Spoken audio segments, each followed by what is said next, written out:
Dear students, in this video, we will discuss about the bomb calorimeter in which we will find the calorific value of fuel.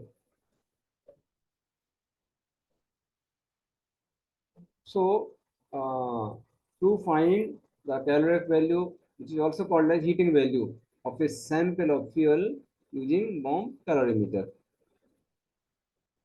This calorimeter is used to determine the calorific value of solid and liquid fuels.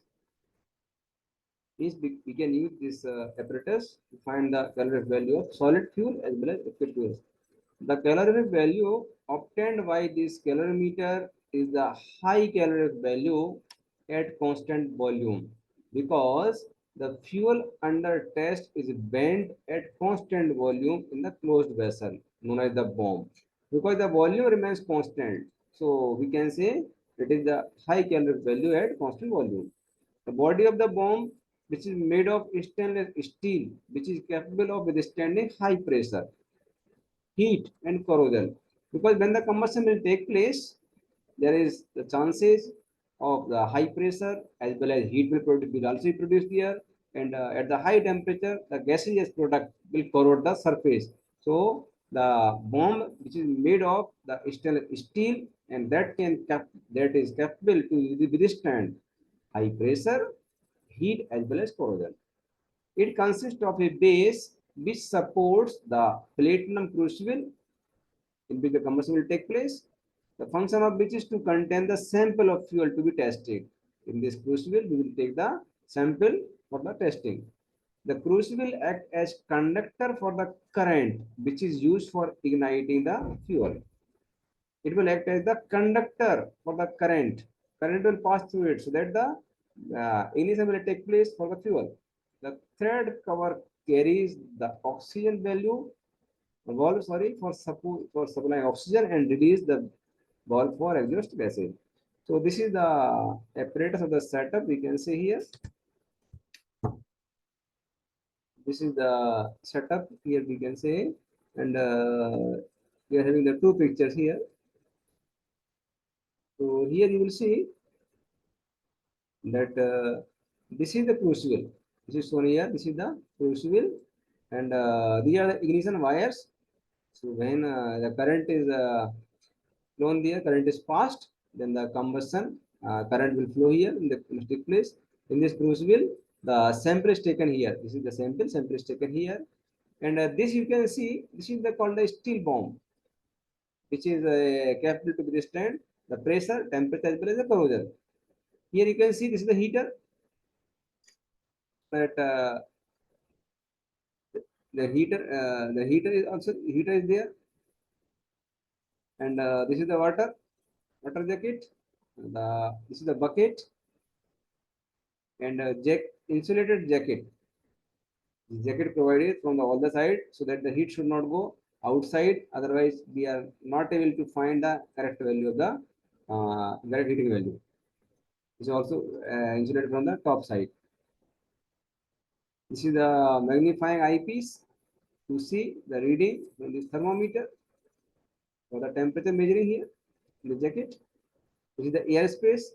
So airspace, because air is also the non-conductive for the flow of the heat, so also will produce the resistance in the flow of the heat. This is the stirrer inserted here, and it will stir the water so that the uniform temperature is maintained here in all this water. For supplying oxygen, we are having this arrangement. So we get to supply oxygen here so that the combustion will take place. If the oxygen will not be there, combustion will not be taken place. So here you can see the detail.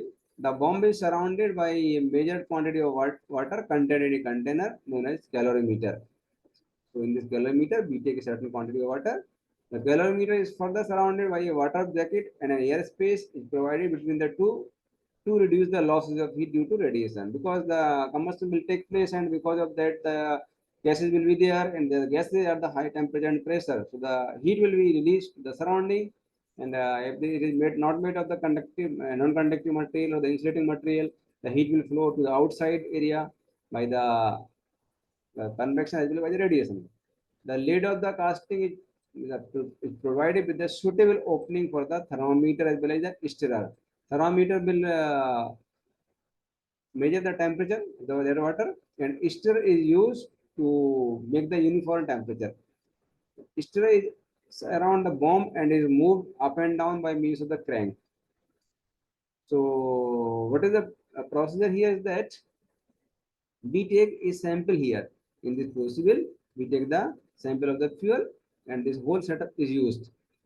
So when the current is given here, because the ignition coil is attached here, the ignition coil, when the current is passed, we also use here a thread. A thread is also tied here in this space. So it will cause the burning of the thread, because at the same time we also passing some oxygen here. Oxygen will be also there, combustion. So when the current is passed, then the thread will start burning, and because the thread will start burning, so the sample is collected here. The combustion of that fuel sample will take place in this area. It will produce the gases which are the combustion gases, and because of that, because steel bomb is made of some metallic material, conductive material, so the heat will pass to this water jacket, and because of this passing the heat, its temperature will rise. So this temperature is measured after the combustion and before the combustion. And we are using here the crucible as well as steel bomb and the bucket, heater, as well, etc. The whole setup.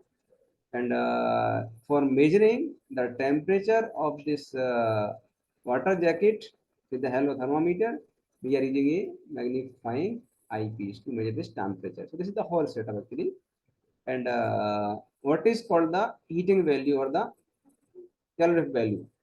So when a fuel is burned or ignited, it will release some amount of heat energy. Then the amount of heat energy liberated by the fuel is known as the calorific value or heating value. The number of heat units produced by the complete combustion of a unit mass or unit volume of the fuel is called the calorific value. So with the help of this setup, we are able to find the heating value or calorific value of a fuel sample, but it should be either it is a solid or a liquid. Thank you.